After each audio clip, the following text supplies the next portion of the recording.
परा हमारे पार।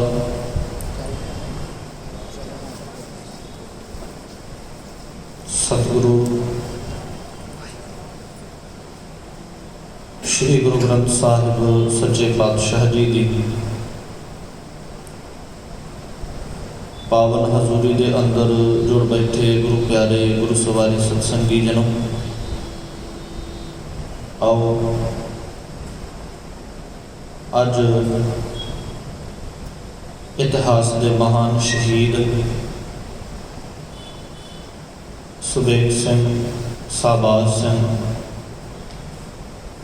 तिन्हां दी शहीदी नूं चेता करन दा यतन करिए।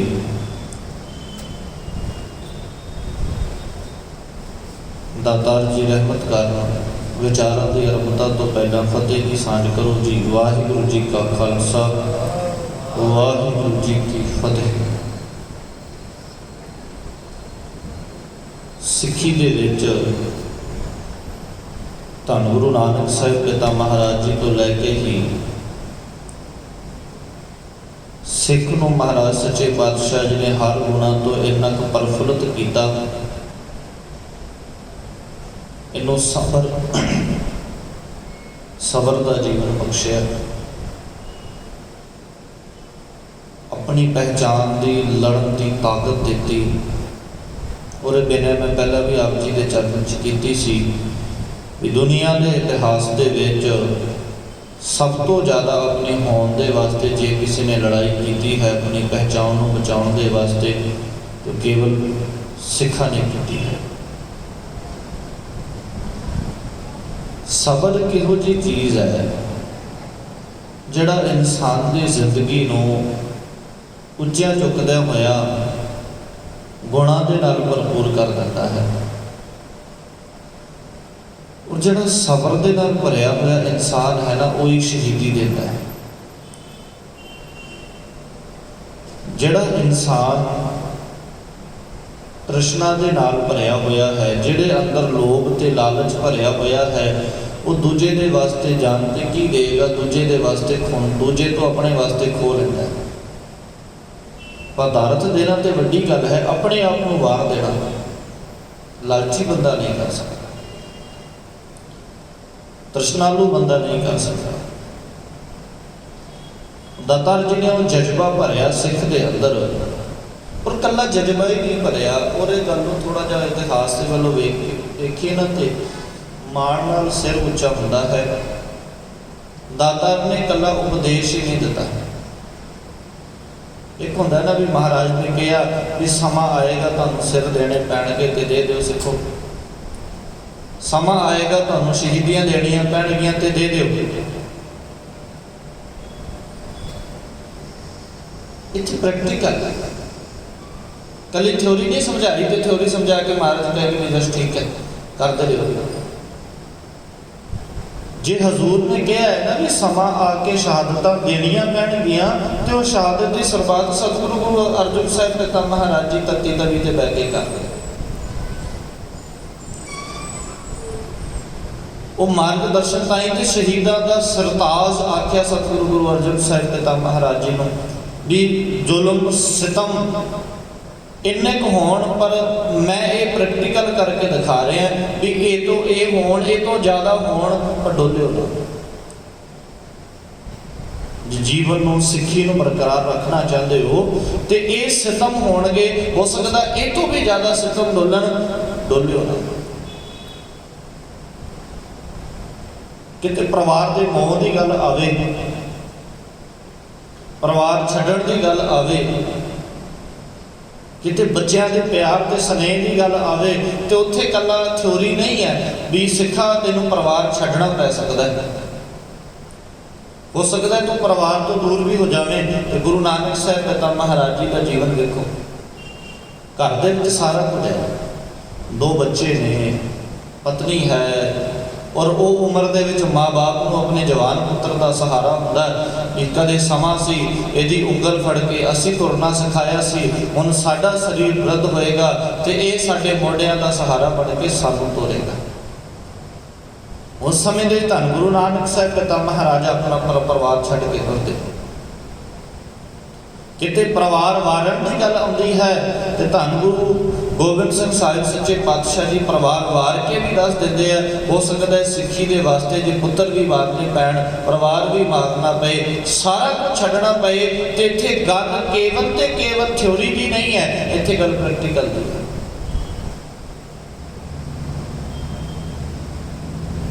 जिस गुरु साहिब ने सिखा के वास्ते एड्डी वड्डी कुर्बानी दी होवे, आपां सारा कुछ वार दिता होवे, उस सिखा ने भी गुरु की सिक्खी नूं बेदाग तरीके दे नाल निभाया। जे सतगुरु गुरु अर्जन साहिब पिता महाराज जी तत्ती तवी ते बह रहे हैं, अपने आप को देग दे विच उबाल रहे हैं, तो भाई दयाला जी भी देग दे विच बैठ के गुरु अर्जन साहिब जी को चेता करते हैं। भाई सतीदास जी भी अपने आप को रूह दे विच लपेट के गुरु अर्जन साहिब को चेता करते हैं। इतिहास चलता गया। बाबा बंदा सिंह बहादुर जी की शहीदी होंदी है 1716 दे विच। उस तो बाद लगातार सिखां दी जिहड़ी है वो जंग हुकूमत दे नाल लगातार चलती रही। 1726 ਦੇ ਵਿੱਚ ਪੰਜਾਬ ਦਾ ਗਵਰਨਰ ਬਣਦਾ ਜ਼ਕਰੀਆ ਖਾਨ। ਅੱਤ ਦਾ ਜ਼ਾਲਮ, ਇਹਦਾ ਪਿਤਾ ਵੀ ਸੀ, ਉਹ ਵੀ ਬੜਾ ਜ਼ਾਲਮ ਸੀ। ਇਹਦੇ ਅੱਗੇ ਪੁੱਤਰ ਆਇਆ ਖਾਨ ਵਰਗੇ, ਉਹ ਵੀ ਬੜੇ ਜ਼ਾਲਮ ਨੇ। ਇਹ 1726 ਤੋਂ 1745 ਤੱਕ ਰਿਹਾ ਹੈ। ਇਹਨੇ ਆਪਣੇ ਸਮੇਂ ਦੇ ਵਿੱਚ ਬੜੀਆਂ ਸ਼ਹਾਦਤਾਂ ਸਿੱਖਾਂ ਦੀਆਂ ਕੀਤੀਆਂ। बहुत सिखा इन्हें फड़ फड़ के शहीद किया। कई बेगुनाह भाई तारू सिंह जी की शहीदी ये निकल के आती है आखिरी समय के जो भाई तारू सिंह जी को फड़ के ते शहीद कर दिता। भाई तारू सिंह जी का गुनाह की सी भी उस सिखा प्रशादा चका रहे थे। बस भाई तारा सिंह मान की शहीदी, उस ही शहीदी के दौर के आप जिक्र करना है सुबेग सिंह ते साबाग सिंह जी की शहीदी। ये दोवें प्यो पुत्र हैं जी। सुबेग सिंह प्यो है तो इन्हों के पुत्र ने शहबाज सिंह। सरदार सुबेग सिंह जेड़े ने वो बड़े विद्वान फारसी के ज्ञाता, और कमाल की गल ये है इन्हों की तीखण बुद्धि है। उन्हें सरकार के कोल जिहड़ा है वो ठेकेदारी का काम है। ਹੁਣ उस समय ਦੇ ਵਿੱਚ ਇਹ ਜ਼ਕਰੀਆ ਖਾਨ ਦੇ ਕੋਲ ਕੰਮ ਕਰ ਰਿਹਾ, ਜਿਸ ਸਮੇਂ ਦੇ ਵਿੱਚ ਜ਼ਕਰੀਆ ਖਾਨ ਸਿੱਖਾਂ ਦਾ ਦੁਸ਼ਮਣ ਹੈ। ਉਹ ਸਿੱਖਾਂ ਨੂੰ ਮਾਰ ਰਿਹਾ ਹੈ, ਜਿੱਥੇ ਵੀ ਸਿੱਖ ਲੱਭ ਰਿਹਾ ਉਹਨੂੰ ਕਤਲ ਕਰਨ ਦਾ ਜਿਹੜਾ ਹੈ ਉਹ ਫਰਮਾਨ ਜਾਰੀ ਕੀਤਾ ਹੋਇਆ ਹੈ। ਸਿੱਖ ਨੂੰ ਸ਼ਹੀਦ ਕਰਨ ਵਾਲੇ ਨੂੰ, ਮਾਰਨ ਵਾਲੇ ਨੂੰ ਇਨਾਮ ਵੀ ਰੱਖੇ ਗਏ ਨੇ। ਉਹ ਸਾਰੀਆਂ ਬੜੀਆਂ ਸਾਰੀਆਂ ਗੱਲਾਂ ਨੇ। ਹੁਣ ਇਸ ਸਮੇਂ ਦੇ ਵਿੱਚ ਸਰਦਾਰ ਸੁਬੇਗ ਸਿੰਘ ਜ਼ਕਰੀਆ ਖਾਨ ਦੇ ਕੋਲ ਬੈਠ ਕੇ ਆਪਣੀ ਸਰਕਾਰੀ ਨੌਕਰੀ ਨਿਭਾ ਰਹੇ ਨੇ। ਉਹਦਾ ਕਾਰਨ ਇਹ ਹੈ ਸਰਦਾਰ ਸੁਬੇਗ ਸਿੰਘ ਆਪਣੀ ਬੁੱਧੀ, ਇੰਨੀ ਤਿੱਖਣ ਬੁੱਧੀ ਦੇ ਮਾਲਕ ਸੀ ਵੀ ਜਿਹੜਾ ਜ਼ਕਰੀਆ ਖਾਨ ਸੀ ਉਹ ਵੀ ਇਹਨਾਂ ਤੋਂ ਬੜਾ ਪ੍ਰਭਾਵਿਤ ਸੀ। ਜਿਹੜੇ ਕੰਮ ਕਿਤੇ ਜ਼ਕਰੀਆ ਖਾਨ ਦਾ ਕੋਈ ਰੁਕਦਾ ਤੇ ਇਹਨਾਂ ਦੀ ਤਿੱਖਣ ਬੁੱਧੀ ਇੰਨੀ ਸੀ ਉਸ ਕੰਮ। ਇੱਕ ਤੇ ਤਿੱਖਣ ਬੁੱਧੀ, एक बोल चाल का तरीका बड़े कमाल का है। हर बंदे नाल हसमुखी के नाल गल करनी, हर बंदे नूं तरीके दे नाल गल करनी, ते तकरीबन सारे ही लोग भाई साहब का बड़ा सत्कार करते हैं। और इत्थों तक भी बड़ा लंबा समा तक ये जिहड़े ने इन्हां ने और भी कई सरकारी जिहड़े अहुदियां ते जिहड़ी नौकरी की है। समा चलता गया, जो ਜ਼ਕਰੀਆ खान लगातार सिखां नूं तंग कर रहा है तो सिखा ने एक विਉਂਤ बनाई। विਉਂਤ ये सी जिहड़ा लाहौर है, लाहौर दरबार नूं जिहड़ा है घेरिया जाए, लाहौर शहर उसकी घेराबंदी की जाए। तो घेराबंदी का कारण ये सी भी कोई भी सरकारी जिहड़ा माल आएगा, सरकारी खजाना आएगा, वो सरकारी खजाना कितों आंदा सी? आम लोगों के कोलों टैक्स जिहड़ा आंदा सी। भावें वो आम लोग भरते सी, भावें वो सिपाही जिहड़े उन्होंने आगू सी वो सारे इकट्ठे करके लैके आते सी टैक्स।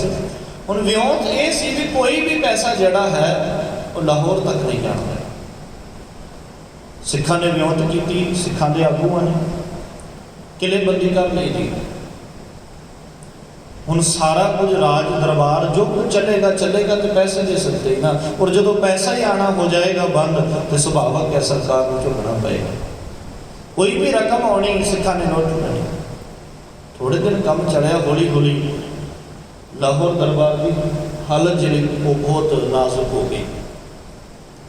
ਤਨਖਾਹ ਸਿਪਾਹੀਆਂ ਨੂੰ ਨਾ ਜਾਣ, ਖਰਚਾ ਨਾ ਪੂਰਾ ਹੋਵੇ। ਆਪਣੇ ਵੱਲੋਂ ਬੜੇ ਯਤਨ ਕੀਤੇ ਜਾਣ, ਉਹਨਾਂ ਦਾ ਪਤਾ ਹੀ ਨਹੀਂ ਲੱਗਦਾ ਸੀ ਕਦੋਂ ਆਏ ਕਦੋਂ ਲੁੱਟ ਕੇ ਤੇ ਤੁਰ ਗਏ। ਫੌਜਾਂ ਵੀ ਲਾਈਆਂ, ਸਿਪਾਹੀ ਵੀ ਇਕੱਠੇ ਕੀਤੇ, ਬੜਾ ਕੁਝ ਹੋਇਆ, ਸਮਝ ਨਹੀਂ ਸੀ ਆ ਰਹੀ। ਆਖਿਰਕਾਰ ਇਸ ਚਾਲ ਨੂੰ ਵੇਖਦਿਆਂ ਹੋਇਆਂ ਸਿੱਖਾਂ ਦੀ ਜਿੱਤ ਪ੍ਰਾਪਤ ਹੁੰਦੀ ਹੈ ਤੇ ਜ਼ਕਰੀਆ ਖਾਂ ਜਿਹੜਾ ਹੈ ਉਹ ਆਪਣੇ ਵੱਲੋਂ ਆਪਣੀ ਹਾਰ ਸਵੀਕਾਰ ਕਰਕੇ ਤੇ ਇੱਕ ਵਿਉਂਤ ਬਣਾਉਂਦਾ ਹੈ। ਉਹ ਵਿਉਂਤ ਇਹ ਸੀ ਵੀ ਸਿੱਖਾਂ ਨੂੰ ਨਵਾਬੀ ਦੇ ਦਿੱਤੀ ਜਾਵੇ। ਹੁਣ ਨਵਾਬੀ ਲੈ ਕੇ ਕੌਣ ਜਾਵੇ, ਵੱਡਾ ਮਸਲਾ ਇਹ ਹੈ। ਸਿੱਖ ਹਰ ਕਿਸੇ ਤੋਂ ਤਾਂ ਨਹੀਂ ਨਾ ਨਵਾਬੀ ਲੈ ਸਕਦਾ। ਉਹ ਨਵਾਬੀ ਦੇ ਵਿੱਚ ਕੁਝ ਪਿੰਡਾਂ ਦੀ ਜਗੀਰ ਸੀ, ਇੱਕ ਸ਼ਾਹੀ ਪੋਸ਼ਾਕ ਸੀ, ਇੱਕ ਕਿਰਪਾਨ ਸੀ, ਇੱਕ ਕਲਗੀ ਸੀ, ਉਹ 1 ਲੱਖ ਦੀ ਜਗੀਰ ਸੀ। ਇਹ ਸਾਰਾ ਸਮਾਨ ਜਿਹੜਾ ਹੈ ਉਹ ਜਗੀਰ ਵਾਸਤੇ ਭੇਜਿਆ ਗਿਆ ਤੇ ਇਹਦੀ ਡਿਊਟੀ ਜਿਹੜੀ ਉਹ ਸਰਦਾਰ ਸੁਬੇਗ ਸਿੰਘ ਜੀ ਦੀ ਲੱਗੀ। ਇਹ ਸਰਦਾਰ ਸੁਬੇਗ ਸਿੰਘ ਜੀ ਇਹ ਨਵਾਬੀ ਲੈ ਕੇ ਜਾਣ। ਸਰਦਾਰ ਸੁਬੇਗ ਸਿੰਘ ਜੀ ਨਾਲ ਗੱਲਬਾਤ ਹੋਈ ਤੇ ਉਹ ਕਹਿੰਦੇ ਕਿ ਨਵਾਬੀ ਤੇ ਮੈਂ ਲੈ ਕੇ ਚੱਲ ਜਾਂਦਾ, ਨਵਾਬੀ ਮੈਂ ਲੈ ਕੇ ਚਲਾ ਜਾਣਾ, ਪਰ ਇੱਕ ਗੱਲ ਚੇਤਾ ਰੱਖਿਓ, ਨਾ ਤੇ ਉਹ ਕੱਲੀ ਜਗੀਰ ਦੇ ਨਾਲ ਮੰਨਣਗੇ, ਨਾ ਉਹ ਸ਼ਾਹੀ ਮੁਸਾਕ ਦੇ ਨਾਲ ਮੰਨਣਗੇ। ਉਹਨਾਂ ਨੂੰ ਜੇ ਤੁਸੀਂ ਦੇਣਾ ਹੈ ਇਹਦੇ ਨਾਲ ਨਾਲ ਉਹਨਾਂ ਦੇ ਗੁਰਦੁਆਰਿਆਂ ਦਾ ਪ੍ਰਬੰਧ ਉਹਨਾਂ ਦੇ ਹੱਥ ਦੇ ਵਿੱਚ, ਉਹਨਾਂ ਦੇ ਧਾਰਮਿਕ ਸਥਾਨਾਂ ਦਾ, ਉਹਨਾਂ ਦੀਆਂ ਧਾਰਮਿਕ ਰਸਮਾਂ ਦਾ ਪ੍ਰਬੰਧ ਉਹਨਾਂ ਦੇ ਹੱਥ ਦੇ ਵਿੱਚ। ਉਹ ਆਜ਼ਾਦੀ ਦੇ ਨਾਲ ਰਸਮਾਂ ਨਿਭਾਉਣ, ਆਜ਼ਾਦੀ ਦੇ ਨਾਲ ਗੁਰੂ ਘਰ ਆਉਣ ਜਾਣ। ਜ਼ਕਰੀਆ ਖਾਂ ਇਸ ਹਾਲਾਤ ਦੇ ਵਿੱਚ ਫਸਿਆ ਪਿਆ ਸੀ। ਕਹਿੰਦਾ ਜੀ ਠੀਕ ਹੈ। ਹੁਣ ਉੱਥੇ ਇੱਕ ਚਲਾਕੀ ਵੀ ਸੀ। ਉੱਥੇ ਚਲਾਕੀ ਇਹ ਸੀ ਵੀ ਉਹ ਸਿੱਖਾਂ ਦੇ ਸਬਰ ਤੇ ਸੰਤੋਖ ਨੂੰ ਇੰਨਾ ਨਹੀਂ ਸੀ ਜਾਣਦਾ। ਉਹਨੇ ਸੋਚਿਆ ਵੀ ਇੱਕ ਬੰਦੇ ਨੂੰ ਨਵਾਬੀ ਦਿੱਤੀ ਹੈ, ਇਹਨਾਂ ਦੇ ਵਿੱਚ ਧੜੇਬੰਦੀ ਪੈ ਜਾਏਗੀ, ਆਪਸ ਦੇ ਵਿੱਚ ਇੱਕ ਦੂਜੇ ਦੇ ਦੁਸ਼ਮਣ ਹੋ ਜਾਣਗੇ ਤੇ ਲੜ ਪੈਣਗੇ, ਮੇਰੇ ਵਾਸਤੇ ਸੌਖਾ ਹੋ ਜਾਏਗਾ। ਸਰਦਾਰ ਸੁਬੇਗ ਸਿੰਘ ਜੀ ਨਵਾਬੀ ਲੈ ਕੇ ਪਹੁੰਚਦੇ, ਸਿੱਖ ਆਗੂ ਬੈਠੇ ਨੇ ਸਾਰੇ। ਸਿੱਖ ਨੇ ਆ ਕੇ ਕਿਹਾ ਜੀ ਸੁਬੇਗ ਸਿੰਘ ਜੀ ਆਏ ਨੇ, ਨਵਾਬੀ ਲੈ ਕੇ ਆਏ। ਸਿੱਖਾਂ ਦਾ ਸਾਰਿਆਂ ਦਾ ਇੱਕ ਟੁੱਕ ਜਵਾਬ ਹੈ ਵੀ ਅਸੀਂ ਨਹੀਂ ਲੈਣੀ। ਸਾਡਾ ਮਕਸਦ ਹੈ ਗੁਰੂ ਸਾਹਿਬ ਨੇ ਜੇ ਸਾਨੂੰ ਬਖਸ਼ਿਸ਼ ਕਰਨਾ ਹੈ ਅਸੀਂ ਰਾਜ ਕਰਾਂਗੇ, ਅਸੀਂ ਦੀ ਕਿਸੇ ਦੀ ਦਿੱਤੀ ਹੋਈ ਖੈਰਾਤ ਨਹੀਂ ਲੈਣੀ।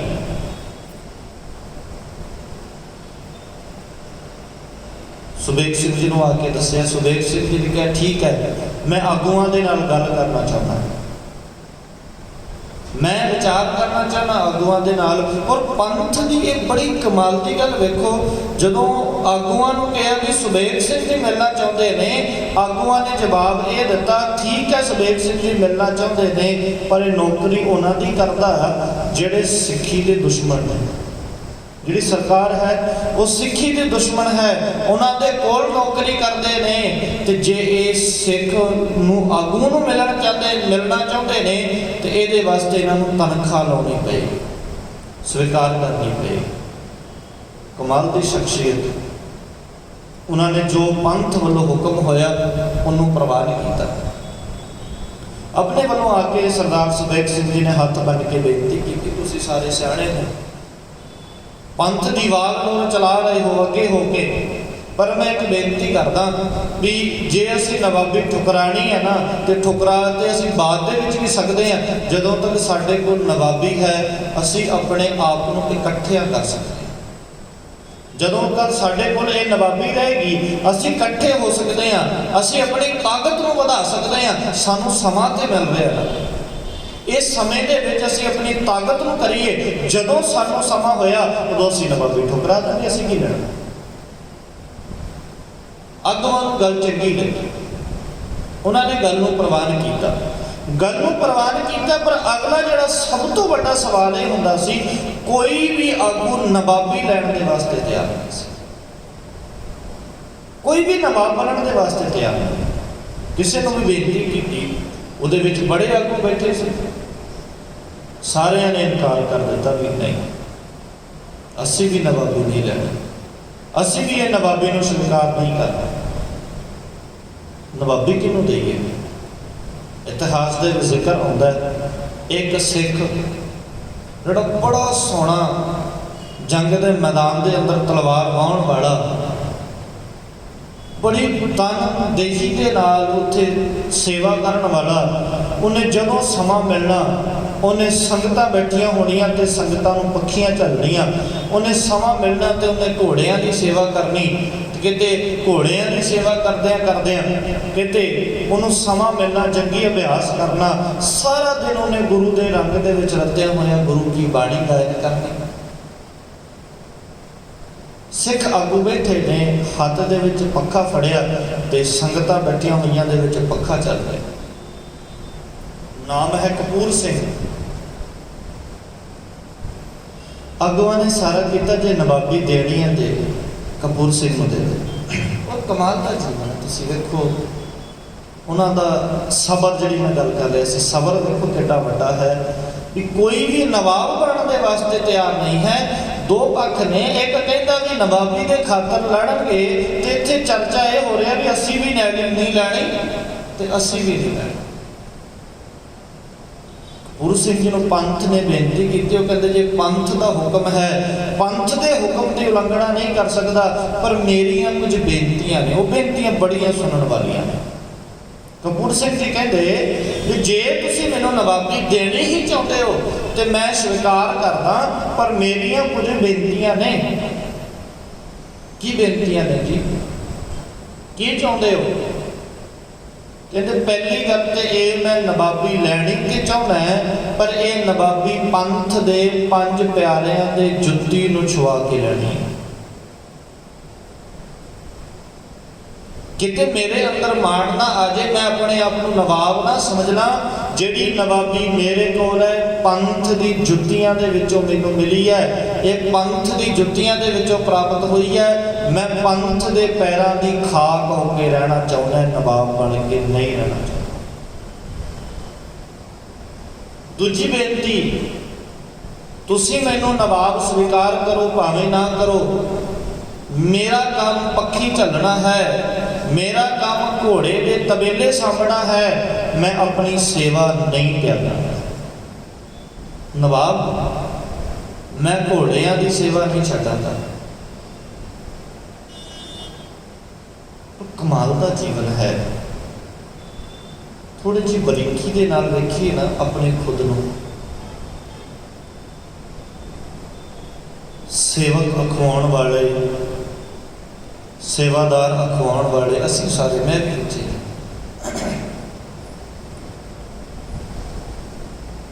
ਪਦਵੀ ਮਿਲੇ ਤੇ ਸੇਵਾ ਭੁੱਲ ਜਾਂਦੀ ਹੈ। ਪਹਿਲਾਂ ਸਾਰਾ ਕੁਝ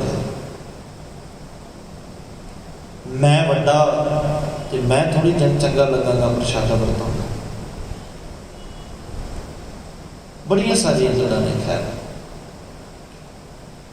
ਪੰਥ ਨੇ ਸਵੀਕਾਰ ਕੀਤਾ ਜੀ, ਨਵਾਬ ਕਪੂਰ ਸਿੰਘ ਜੀ ਨੂੰ ਨਵਾਬੀ ਦਿੱਤੀ। ਸੁਬੇਗ ਸਿੰਘ ਵਾਪਸ ਆਏ, ਸਰਕਾਰ ਵੱਲੋਂ ਬੜਾ ਇੱਜ਼ਤ ਮਾਣ ਦਿੱਤਾ ਵੀ ਤੁਸੀਂ ਸਾਡੀ ਗੱਲ ਮਨਵਾਈ ਪੰਥ ਨੂੰ। ਸਮਾਂ ਆਪਣੀ ਚਾਲੇ ਚੱਲਦਾ ਗਿਆ। ਸੁਬੇਗ ਸਿੰਘ ਜੀ ਦੇ ਘਰੇ ਇੱਕ ਪੁੱਤਰ ਹੈ ਜਿਹਦਾ ਨਾਮ ਹੈ ਸ਼ਹਬਾਜ਼ ਸਿੰਘ। ਸ਼ਹਬਾਜ਼ ਸਿੰਘ ਜੀ ਦੀ ਉਮਰ 18 ਸਾਲ ਦੀ, ਚੜ੍ਹਦੀ ਉਮਰ ਦਾ ਉਹ ਗੱਭਰੂ। ਉਹਦੀ ਦੇਖਣੀ ਬੜੀ ਸੋਹਣੀ, ਉਹਦੀਆਂ ਅੱਖਾਂ ਬੜੀਆਂ ਪਿਆਰੀਆਂ, ਇਤਿਹਾਸ ਕਹਿੰਦਾ ਬੜੀ ਸੋਹਣੀ ਉਹਦੀਆਂ, ਬੜੀਆਂ ਸੋਹਣੀਆਂ ਉਹਦੀਆਂ ਅੱਖਾਂ। ਚੜ੍ਹਦੀ ਜਵਾਨੀ ਦੇ ਵਿੱਚ ਉਹ ਸਿੱਖ ਨੌਜਵਾਨ ਗੱਭਰੂ, ਬੜੀ ਲੰਮੀ ਉੱਚੀ ਕਾਠੀ, ਉੱਚਾ ਲੰਮਾ ਸੋਹਣਾ ਸਰੀਰ। ਹਰ ਬੰਦਾ ਉਹਨੂੰ ਵੇਖਦਾ ਤੇ ਵੇਖਦਾ ਰਹਿ ਜਾਂਦਾ। ਘਰ ਦੇ ਵਿੱਚ ਪੁੱਤਰ ਹੈ, ਸਿੱਖੀ ਦੀ ਬੁੱਧੀਜੀਵੀ। ਵੇਖੋ, ਉਹ ਭਾਵੇਂ ਜਿਹੜੇ ਮਰਜ਼ੀ ਹਾਲਾਤਾਂ ਦੇ ਵਿੱਚ ਰਹਿ ਰਹੇ, ਉਹ ਆਪਣੇ ਬੱਚੇ ਨੂੰ ਲਾਹੌਰ ਦੇ ਸਭ ਤੋਂ ਵਧੀਆ, ਸਭ ਤੋਂ ਮਸ਼ਹੂਰ ਕਾਜ਼ੀ ਦੇ ਕੋਲ ਫਾਰਸੀ ਪੜ੍ਹਨ ਦੇ ਵਾਸਤੇ ਭੇਜਦਾ ਹੈ। ਵਿਦਿਅਕ ਦਾਇਰੇ ਦੇ ਵਿੱਚ ਸਿੱਖ ਆਪਣੇ ਬੱਚੇ ਨੂੰ ਕਿੰਨਾ ਕੁ ਜੋੜ ਕੇ ਰੱਖੇ, ਇਹ ਬੇਨਤੀ ਬੜੀ ਸਮਝਣ ਵਾਲੀ ਹੈ। ਅੱਜ ਦਾ ਸਮਾਂ ਹਾਲਾਤ ਪਤਾ ਕੀ ਹੈ, ਬੱਚੀਆਂ ਥੋੜੀਆਂ ਬਹੁਤੀਆਂ ਪੜ੍ਹ ਵੀ ਰਹੀਆਂ ਨੇ, ਬੱਚੇ ਤੇ ਸਾਡੇ ਪੜ੍ਹਾਈ ਪੱਖੋਂ ਬਿਲਕੁਲ ਹੀ ਹੈ। ਬਦਕਿਸਮਤੀ ਹੈ ਜੀ ਸਾਡੀ। ਅੱਜ ਤੁਸੀਂ ਵੇਖ ਲਓ, ਸਾਡੀ ਬਦਕਿਸਮਤੀ ਇਹ ਹੈ ਵੀ ਵੱਡੇ ਅਹੁਦਿਆਂ ਤੇ ਸਿੱਖਾਂ ਦੇ ਬੱਚੇ ਲੱਭਣੇ ਬੰਦ ਹੋ ਗਏ ਹਨ। ਜਿਹੜੇ ਵੱਡੇ ਅਹੁਦੇ ਨੇ, ਜਿੱਥੇ ਚੰਗੀ ਪੜ੍ਹਾਈ ਕਰਕੇ, ਚੰਗੀ ਵਿੱਦਿਆ ਹਾਸਲ ਕਰਕੇ ਸਿੱਖਾਂ ਦੇ ਬੱਚਿਆਂ ਨੇ ਵੱਡੇ ਅਹੁਦੇ ਸਾਂਭਣੇ ਸੀ, ਤੇ ਵੱਡੇ ਅਹੁਦੇ ਸਾਂਭ ਕੇ ਕਿਤੇ ਗੁਰੂ ਨਾਨਕ ਦੀ ਸਿੱਖੀ ਦਾ ਪ੍ਰਚਾਰ ਤੇ ਪ੍ਰਸਾਰ ਕਰਨਾ ਸੀ, ਉਹ ਸਾਡੇ ਹੱਥੋਂ ਫੁੱਟ ਗਿਆ। ਔਰ ਉਹਦਾ ਇੱਕ ਹੋਰ ਕਾਰਨ ਹੈ, ਮੈਂ ਉਹ ਛੋਟੀ ਜਿਹੀ ਬੇਨਤੀ ਕਰਦਾ ਕਿਉਂਕਿ ਸਮਾਂ ਆਪਣੇ ਚੱਲ ਰਿਹਾ। ਉਹਦੇ ਵਿੱਚ ਸਭ ਤੋਂ ਵੱਡੀ ਕਮੀ ਮੈਂ ਕਹਾਂਗਾ ਵੀ ਸਾਡੀ ਆਪਣੀ ਰਹੀ। ਅਸੀਂ ਨਾ ਬੱਚਿਆਂ ਦੀ ਬੁੱਧੀ ਦਾ ਵਿਕਾਸ ਨਹੀਂ ਹੋਣ ਦਿੱਤਾ। ਅਸੀਂ ਉਹਨਾਂ ਨੂੰ ਸਿਰਫ ਆਪਣੇ ਤਰੀਕੇ ਦੇ ਨਾਲ ਕਿਸ ਪੈਸੇ ਦੇ ਪਿੱਛੇ ਭੱਜਣ ਵਾਲਾ ਬਣਾ ਕੇ ਛੱਡ ਦਿੱਤਾ, ਪੈਸੇ ਦੇ ਪਿੱਛੇ ਭੱਜਣਾ। ਖੈਰ, ਹੁਣ ਸੁਬੇਗ ਸਿੰਘ ਜੀ ਜਿਹੜੇ ਨੇ, ਉਹ ਆਪਣੇ ਬੱਚੇ ਨੂੰ ਬੜਾ ਧਿਆਨ ਦੇ ਨਾਲ ਪੜ੍ਹਾਉਂਦੇ ਨੇ, ਉੱਥੇ ਵਿੱਦਿਆ ਦਿੱਤੀ ਜਾਂਦੀ ਹੈ। ਹੁਣ ਕਾਜ਼ੀ ਕਹਿੰਦਾ, ਇੰਨਾ ਸੋਹਣਾ ਗੱਭਰੂ, ਔਰ ਜਿੱਥੇ ਇਹ ਸੋਹਣਾ ਹੈ ਉੱਥੇ ਦਿਮਾਗ ਦਾ ਬੜਾ ਤੇਜ਼ ਹੈ। ਕੋਈ ਵੀ ਗੱਲ ਇਹਨੂੰ ਪੜ੍ਹਾਈਏ, ਕੋਈ ਵੀ ਗੱਲ ਇਹਨੂੰ ਸਮਝਾਈਏ, ਉਹ ਬੜੀ ਚਲਾਕੀ ਦੇ ਨਾਲ ਹਰ ਗੱਲ ਨੂੰ ਇਹ ਫੜ ਲੈਂਦਾ। ਕਾਜ਼ੀ ਕਹਿੰਦਾ, ਕਿੰਨਾ ਚੰਗਾ ਹੋਵੇ ਇਹ ਮੁਸਲਮਾਨ ਬਣ ਜਾਏ, ਔਰ ਜੇ ਇਹ ਮੁਸਲਮਾਨ ਬਣ ਗਿਆ ਤੇ ਮੈਂ ਆਪਣੀ ਧੀ ਦਾ ਨਿਕਾਹ ਇਹਦੇ ਨਾਲ ਕਰ ਦੇਣਾ, ਇਹ ਮੇਰਾ ਜਵਾਈ ਬਣ ਜਾਏਗਾ। ਉੱਥੋਂ ਦਾ ਕਾਜ਼ੀ ਆਮ ਚੀਜ਼ ਤੇ ਨਹੀਂ ਹੈ, ਕਾਜ਼ੀ ਤੇ ਬਹੁਤ ਵੱਡੀ ਹਸਤੀ ਹੁੰਦਾ। ਕਾਜ਼ੀ ਪੜ੍ਹਾਉਂਦਾ ਤੇ ਪੜ੍ਹਾਉਂਦੇ ਨਾਲ ਉਹਨੇ ਬੱਚੇ ਦੇ ਨਾਲ ਹੋਰ ਥੋੜਾ ਜਿਹਾ ਪਿਆਰ ਪਾਉਣ ਦੀ ਕੋਸ਼ਿਸ਼ ਕੀਤੀ। ਉਹਨੇ 4 ਗੱਲਾਂ ਕਿਤੇ ਫਾਰਸੀ ਦੀਆਂ ਪੜ੍ਹਾਉਣੀਆਂ, ਤੇ ਫਾਰਸੀ ਦੀਆਂ ਗੱਲਾਂ ਪੜ੍ਹਾਉਂਦਿਆਂ ਉਹਨੇ 4 ਗੱਲਾਂ ਆਪਣੇ ਧਰਮ ਦੀਆਂ ਵੀ ਦੱਸ ਦੇਣੀਆਂ। ਮੁਸਲਮਾਨ ਇੱਦਾਂ, ਕੁਰਾਨ ਇਹ ਕਹਿੰਦੀ ਹੈ, ਇਹ ਇੱਦਾਂ ਗੱਲ ਹੈ, ਉਹਨੇ ਦੱਸ ਦੇਣੀਆਂ। ਸ਼ਾਬਾਸ਼ ਸਿੰਘ ਨੇ ਸੁਣ ਲੈਣੀਆਂ ਬੜੀਆਂ ਚਾਵਾਂ ਦੇ ਨਾਲ। ਫਿਰ ਕੀ ਹੋਇਆ, ਉਹਨੇ ਘਰੇ ਆ ਕੇ ਆਪਣੀ ਮਾਂ ਨੂੰ ਦੱਸਣੀ ਹੈ। ਮਾਂ ਨੇ ਕਿਹਾ, ਚੰਗੀ ਗੱਲ ਹੈ ਪੁੱਤਰ, ਕਿਸੇ ਦੇ ਧਰਮ ਮਾੜਾ ਨਹੀਂ ਹੁੰਦਾ। ਕੋਈ ਧਰਮ ਦੀ ਗੱਲ ਸੁਣ ਰਿਹਾ ਤੇ ਕਿਸੇ ਦੇ ਧਰਮ ਦੇ ਬਾਰੇ ਮਾੜਾ ਨਹੀਂ ਬੋਲੀਦਾ। ਮਾਂ ਨੇ ਸ਼ਾਬਾਸ਼ੀ ਦਿੱਤੀ, ਤੂੰ ਸੁਣਿਆ ਕਰ। 2-4 ਦਿਨ ਲੱਗੇ। ਕਾਜ਼ੀ ਜੀ ਰੋਜ਼ ਆਪਣੇ ਧਰਮ ਦੀਆਂ ਗੱਲਾਂ ਸੁਣਾ ਦਿਆ ਕਰਨ। ਸ਼ਾਬਾਸ਼ ਸਿੰਘ ਨੇ ਸੁਣਨੀਆਂ। ਉਹ ਕਹਿੰਦਾ ਵੀ ਗੱਲ ਤੇ ਬੜੇ ਧਿਆਨ ਨਾਲ ਸੁਣਦਾ, ਹੁਣ ਤੇ ਗੱਲ ਬਣੀ ਲੈ। ਤੇ ਕਾਜ਼ੀ ਕਹਿੰਦਾ, ਦੇਖਿਆ ਇਸਲਾਮ ਦੇ ਵਿੱਚ ਕਿੰਨੀਆਂ ਤਾਰੀਫਾਂ ਨੇ, ਕਿੰਨੇ ਗੁਣ ਨੇ, ਸਿੱਖੀ ਦੇ ਵਿੱਚ ਕੀ ਹੈ? ਇੰਨਾ ਸਵਾਲ ਕੀਤਾ। ਉਹ ਕਹਿੰਦਾ, ਇਸਲਾਮ ਦੇ ਵਿੱਚ ਇੰਨੇ ਗੁਣ ਨੇ, ਸਿੱਖੀ ਦੇ ਵਿੱਚ ਕੀ ਹੈ? ਉਹ ਗੁਰੂ ਕਾ ਲਾਡਲਾ, ਜਿਹਨੇ ਕਿਤੇ ਮਾਂ ਦੀ ਗੋਦ ਦੇ ਵਿੱਚ ਬੈਠ ਕੇ ਸਿੱਖੀ ਪੜ੍ਹੀ ਹੋਵੇ, ਜਿਹਨੇ ਪਿਓ ਦੇ ਕੋਲ ਬੈਠ ਕੇ ਕਿਤੇ ਸਿੱਖੀ ਦੇ ਬਾਰੇ ਜਾਣਿਆ ਹੋਵੇ, ਉਹਨੇ ਸਿੱਖੀ ਦਾ ਇੱਕ ਗੁਣ ਕੱਢ ਕੇ ਸਾਹਮਣੇ ਰੱਖ ਦਿੱਤਾ। ਸਿੱਖੀ ਦੇ ਵਿੱਚ ਇਹ ਵਿਸ਼ੇਸ਼ਤਾ ਹੈ, ਸਿੱਖੀ ਦੇ ਵਿੱਚ ਇਹ ਵਿਸ਼ੇਸ਼ਤਾ ਹੈ। ਸਾਡੀ ਬਾਣੀ ਦੇ ਵਿੱਚ ਇਹ ਲਿਖਿਆ ਹੈ, ਗੁਰੂ ਨਾਨਕ ਸਾਹਿਬ ਜੀ ਨੇ ਇਹ ਕਿਹਾ ਹੈ, ਤੁਹਾਡੀਆਂ ਗੱਲਾਂ ਤੇ ਤੁਹਾਡੇ ਤੱਕ ਸੀਮਿਤ ਨੇ, ਸਿੱਖੀ ਸਾਰੇ ਜਗਤ ਦੇ ਵਾਸਤੇ ਹੈ। ਸਿੱਖੀ ਦੀ ਕੋਈ ਵਲਗਣ ਨਹੀਂ ਹੈ, ਇਹ ਕਿਸੇ ਨੂੰ ਮਾੜਾ ਜਾਂ ਚੰਗਾ ਨਹੀਂ ਕਹਿੰਦੀ। ਕਾਜ਼ੀ ਬੜਾ ਦੁਖੀ ਹੋਇਆ। ਮੈਂ ਐਡਾ ਵੱਡਾ ਕਾਜ਼ੀ, ਲੋਕ ਮੈਨੂੰ ਰੁਤਬਾ ਦੇਣ ਵਾਲੇ, 18 ਸਾਲ ਦਾ ਬੱਚਾ ਮੇਰੇ ਸਾਰੇ ਸਵਾਲਾਂ ਨੂੰ ਗਲਤ ਕਰ ਦਿਆ। ਉਹਨਾਂ ਨੇ ਪਿਆਰ ਵਾਲਾ ਹਥਿਆਰ ਤੇ ਅਪਣਾਇਆ। ਇਹਨੇ ਚਲਾਕੀ ਖੇਡੀ। ਚਲਾਕੀ ਖੇਡ ਕੇ ਕਹਿੰਦਾ ਵੀ ਇਹ ਕਾਫਰ ਦਾ ਬੱਚਾ ਹੈ, ਤੇ ਕਾਫਰ ਦਾ ਬੱਚਾ ਆਪਣੇ ਘਰ ਦੇ ਵਿੱਚੋਂ ਸਿੱਖ ਕੇ ਆਉਂਦਾ ਹੈ ਤੇ ਮੁਸਲਮਾਨ ਧਰਮ ਦੇ ਬਾਰੇ ਗਲਤ ਬੋਲਦਾ ਹੈ। ਮੁਸਲਮਾਨ ਧਰਮ ਦੇ ਬਾਰੇ, ਇਸਲਾਮ ਦੇ ਬਾਰੇ ਇਹ ਬੜੇ ਭੈੜੇ ਲਫ਼ਜ਼ ਬੋਲਦਾ ਹੈ। ਇਹਨੂੰ ਸਖਤ ਤੋਂ ਸਖਤ ਸਜ਼ਾ ਦੇਣੀ ਚਾਹੀਦੀ ਹੈ, ਇਹਦੇ ਪਰਿਵਾਰ ਨੂੰ ਸਜ਼ਾ ਦੇਣੀ ਚਾਹੀਦੀ ਹੈ। ਇਹ ਕਿਤੇ ਇਸਲਾਮ ਦੇ ਵਾਸਤੇ ਘਾਤਕ ਨਾ ਹੋ ਜਾਏ। ਦੋਵੇਂ ਪਿਓ ਪੁੱਤਰਾਂ ਨੂੰ ਵਕਤ ਦੀ ਸਰਕਾਰ ਵੱਲੋਂ ਕੈਦ ਕਰ ਲਿਆ। ਕੈਦ ਕੀਤਾ ਗਿਆ। ਦੋਵਾਂ ਨੂੰ ਅਲੱਗ-ਅਲੱਗ ਕੋਠਰੀ ਦੇ ਵਿੱਚ ਬੰਦ ਕਰ ਦਿੱਤਾ। ਤਸ਼ਰੀਹ ਦਿੱਤੇ ਜਾ ਰਹੇ ਨੇ, ਟੌਰਚਰ ਕੀਤਾ ਜਾ ਰਿਹਾ। ਰੋਜ਼ ਇੱਕੋ ਹੀ ਸਵਾਲ ਕੀਤਾ ਜਾ ਰਿਹਾ ਵੀ ਇਸ ਮੁਸਲਮਾਨ ਬਣ ਜਾਓ। कमाल की गल, प्यो ते पुत्र नूं अलग अलग इन्हां नूं कैद करके ते कहा जाता है, प्यो नूं कहा जाता है कि तेरा सहारा ते पुत्र ही सी ना, ते पुत्र ते मुसलमान बन गया। सुबेग सिंह का जवाब बड़े कमाल का, मेरी परवरिश इन्नी कच्ची नहीं है काजिया, जिहड़ी सिक्खी मैं घोट घोट के अपने बच्चे के कन्नां दे विच पाई है ना, सवेर तो लैके शाम तक। एक और गल करा, देखो ये गल निकल के बड़ी सामने आती है अज ना, क्योंकि मैं हंडी हुई गल कर रहा इतों की। अज असी अपने बच्चों को कहीए ना, बड़िया कहीए भी बच्चों को थोड़ा जा जोड़ो जी सिक्खी के नाल, घट्टो घट पंजाबी तो बोल ही लिया करो ना। मैं खास करके घरों के बेनती करता हूँ ना भी पंजाबी तो बोल ही लिया करो ना। जे स्कूले पढ़ते हैं तो 4 घड़ियाँ तुम स्कूल वाले तो अपना पढ़ा रहे हैं, तुम 4 घड़ियाँ गुरु दियाँ गल्लां कर लिया करो उन्होंने कोल बैठ के। अगले कहते जी नहीं स्कूल का बड़ा प्रेशर होंदा, स्कूल की पढ़ाई करके आते हैं। स्कूल तो शाहबाज सिंह भी जाता सी, पढ़न तो शाहबाज सिंह भी जाता सी, पर शाहबाज सिंह नूं उहदी माँ ते प्यो ने सिक्खी पढ़ाई सी। एवें नहीं साडे बच्चे जोड़ियां नूं नफरत कर लग पैंदे, माफ करना। एवें नहीं साडे बच्चे आके पग नूं कहण लग पैंदे भी इहदा की करना बन के, क्योंकि उन्होंने एक देखो बच्चा बाहर जा रहा है, उन्हें बाकियां दे विचों या समाज दे विचों बड़ा कुछ सीखना है, पर जो कुछ समाज दे विचों सीख रहा है ना, दुनिया के लोगों ने एक बड़ी वड्डी गल मनी है, बच्चे का सब तो पहला ते सब तो वड्डा टीचर माँ होती है, वो तो वड्डा कोई नहीं होता। जो माँ ही जुड़े ना नफरत हो तो बच्चे को कितों प्यार हो जाएगा। जो माँ को सिक्खी का ऊड़ा एड़ा ना पता हो, माँ को इतिहास के बारे ना पता हो, माँ को 10 गुरुओं के नाम ना आते हो, सानू इतिहास का पता ना हो, तो जो बच्चा कितना सिक्खी के वास्ते अगे बढ़ेगा।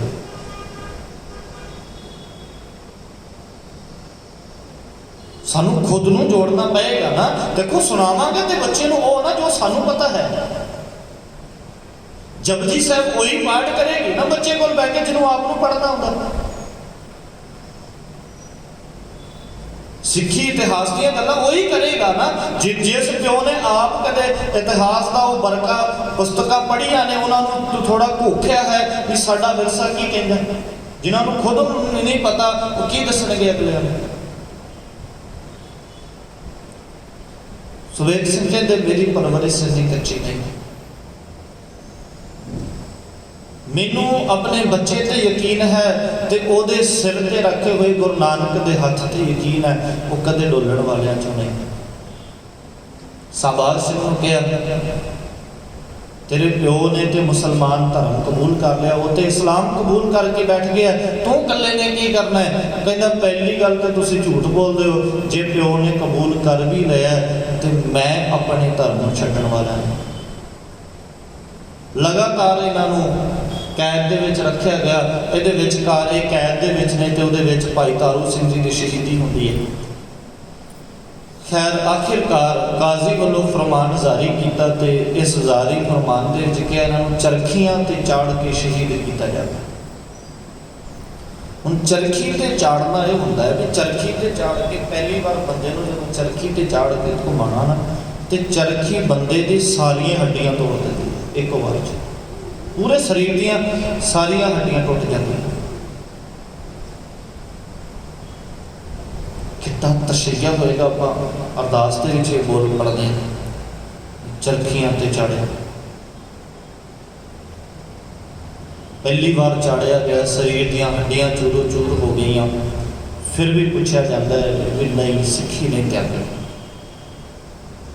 दूजी बार उन्होंने चरखियां के नाल तेज धार के चाकू ला के उन्होंने दोबारा चरखियां ते चाड़िया जाता है, शरीर 2 फाड़ हो जाता है, शरीर के विच चाकू लथपथ लहू के नाल हुंदे ने, सारा शरीर छलो छली हो जाता है।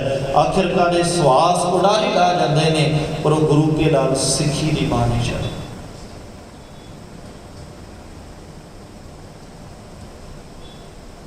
इनू बाणी ने कहा है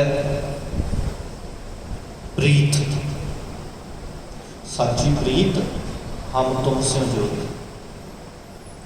इनू आख्या है प्यार गुरु दे नाल। प्रीत की व्याख्या करते हैं धन गुरु ग्रंथ साहिब पिता महाराज जी ने बड़ी सोहनी उदाहरण दी। वो कहते प्रीत ही पुछनी ना कदे पतंगे को पुछो। पतंगे को पता है भी लाइट है तो चानण दे लाइट के नेड़े मैं गया तो चानण ने मैनू साड़ देना तो मेरी मौत हो जानी है। तो मेरे तो पहला कई मरे पे ने, कई अपने आप को खत्म कर चुके ने। तो कोई सियाणा बंदा अपने आप को ज्ञानी समझण वाला आके कहेगा ना तेन पता नहीं अगे मौत होनी है, तेन पता नहीं है साड़ के रख देंदी है। वो कहना मैनू नहीं पता, मैनू तो प्यार के नाल पता। तेरे किन्ने शहीद किन्ने मर चुके हैं, किन्ने आप गवा चुके हैं, तू की लैन जाता। कहना मैनू ये नहीं पता की हुंदा, मैनू तो सिर्फ प्रीत का पता है। जिहड़े गुरु के नाल प्रीत जोड़ लैन उन्होंने ये नहीं फर्क पैंदा भी मौत है कि जीवन है। उन्होंने ये नहीं फर्क पैंदा कि कितना कि जीवन मिलेगा, मौत कदों मिलेगी। वो सिर्फ गुरु के भाने के जीना जानते हैं। मौत अज आ जाए भावें कल आ जाए, कोई फर्क नहीं पैंदा। सिक्खी नूं त्याग के नहीं मर जीना। स्वास ने हुण ताई ये बोल है कि सिक्खी केसां स्वासां दे नाल लगे। स्वास उदों तक चलण जदों तक सिक्खी है। सिक्खी तो बिना तो स्वास भी नहीं चाहिए। कितने जागिए परतीए असीं अपने घर वाल वेखीए, खुद वाल वेखीए, परत आइए जे अपने विरसे नूं पढ़ीए, बाँचीए। घरां दे विच खुद देखो असीं किसी नूं मेणा नहीं मार सकते। इत्थे एक छोटी जी बेनती करके मैं समाप्ति करना। इत्थे असीं किसी को नहीं मेड़ा मार सकते, किसी ने नहीं किया, किसी ने कुछ नहीं करना। इत्थे तो सानू खुद करना पड़ेगा। इत्थे गलती साडी है तो सानू स्वीकार करना पड़ेगा। असीं साडी ये जिहड़ी है वो असीं नहीं ध्यान दे पाए। सतगुरु सच्चे पातशाह की रहमत करना। लड़ीवार विचार जी आप जपजी साहिब की कर रहे हो, इस तरीके कल के दीवानों तो लगातार करने का यतन करांगे। भुलां गलतियां दी क्षमा। वाहिगुरू जी का खालसा